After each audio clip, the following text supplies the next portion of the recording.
జయశంకర్ భూపాలపల్లి జిల్లా పలిమెల మండలంలో మంతని మాజీ బీఆర్ఎస్ ఎమ్మెల్యే పుట్ట మధుకర్ పర్యటించారు. మండలంలోని బొడాయిగూడెం, పంకెన, పలిమెల గ్రామాల ప్రజలతో కలిసి వారి సమస్యలను అడిగి తెలుసుకున్నారు. తరతరాల నుండి సాగు చేసుకుంటున్నటువంటి గిరిజనుల భూములను దక్కన్ సిమెంట్ కంపెనీకి అప్పగించారని ఆయన ధ్వజమెత్తారు. మంత్రి దుద్దిల శ్రీధర్బాబు సోదరునికి 50% వాటా కోసం 300 ఎకరాల భూమి కబ్జా చేసి డెక్కన్ సిమెంట్ కంపెనీకి రిజిస్ట్రేషన్లు చేయించారని ఆరోపించారు. ఇప్పటికైనా మంత్రి స్పందించి కాస్తులో ఉండి సాగు చేసుకుంటున్న వంటి గిరిజనులకు న్యాయం చేయాలని డిమాండ్ చేశారు. మండలంలో దాదాపు 300 ఎకరాల భూ కుంభకోణం.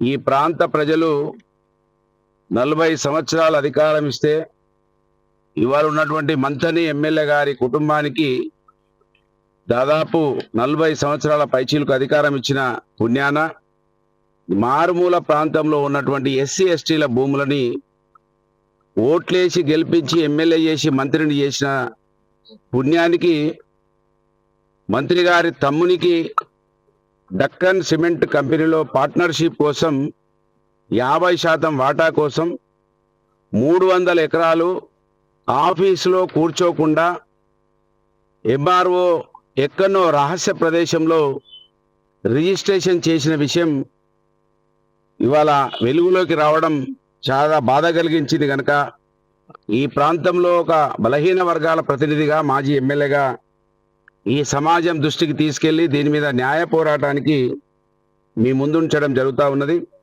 ఇక ముందుగా 2008లో డిసెంబర్లో ఒక కమాలుద్దీన్ అనే అతన్ని సృష్టించి, అసలు కమాలుద్దీనే ఇక్కడ ఉన్నటువంటి ఆ బాబు దొరకు ఎలాంటి సంబంధం లేదనేది ఇక్కడ ఉన్నటువంటి రైతులు చెప్తా ఉన్నారు. ఇక్కడ మీరు చూస్తే వనం రామచంద్రరావు గారు, ఈయన కాంగ్రెస్ పార్టీ లీడరు. అక్కడ మంతిని ముత్తారం ఆ రోజు మండలం, అది ఇవాళ రామగిరి మండలం. అసలు ఇక్కడికి ఎందుకు వచ్చిండు, ఆయన ఎందుకు కొనడో ఇవాళ మంతిని ఎమ్మెల్యే దీని మీద జవాబు చెప్పాలి. అంతేకాకుండా ఇక్కడ సదానందం అని మాజీ జెడ్పీటీసీ గారు, ఆయనది మంతిని ముత్తారం మండలం, ఆయన ఇక్కడ రిజిస్ట్రేషన్ చేసుకున్నాడు. మొత్తం ఇక్కడ మనం చూస్తే టోటల్గా కాంగ్రెస్ పార్టీ లీడర్లు మొత్తం మంది 2008 రిజిస్ట్రేషన్లు చేసుకున్నారు. దాదాపు వాళ్ళే ఒక 30 పైచిలకు కాంగ్రెస్ పార్టీ నాయకులు 2008లో రిజిస్ట్రేషన్ చేసుకొని కాంగ్రెస్ పార్టీ నాయకులకు ఇక్కడ ఉన్నటువంటి రైతులు అడ్డం తిరిగి ఆ రోజు నుంచే వాళ్ళు దరఖాస్తులు పెడుతున్నారు.